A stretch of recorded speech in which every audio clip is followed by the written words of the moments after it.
मोर राति प्रबल काश हो हठात मन पड़ा नना मत कहले पिलादिने बहुत अम्मान गोटे बढ़िया उपाय करथिला जोटा कि बहुत भल काम दिए।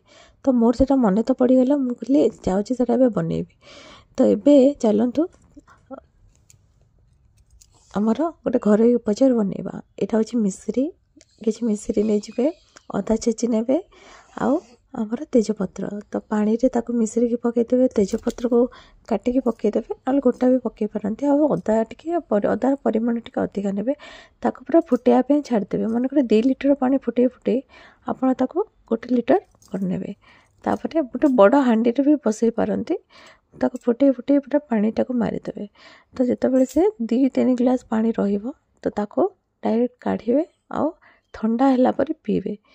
बहुत भल काम दिए काश आपण मैंने मो वॉइस रु जापर मो तंटी को भाई भाव में पड़ जाए काशी कासिकी।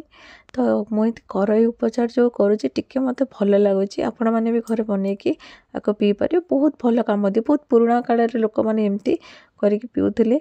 आग काले तो सब प्रकार मेडिसिन मिलू ना मेडिसिन तो मत काम दौनी मत एगुड़ा जी कम दौर मेडिसिन कम दौनी। तो मेडिसिन नाला से घर उपचार बहुत करुले जोड़ाक सडन काम दिए माने रिलैक्स मिले। तो आपण मैंने भी एमती घरे करके पी पारे। आउ काश बहुत भल माने जो मनकर काश हो ठंडा करके मन रखु ठंडा करके पीबे गरम गरम भूले पीबे नहीं।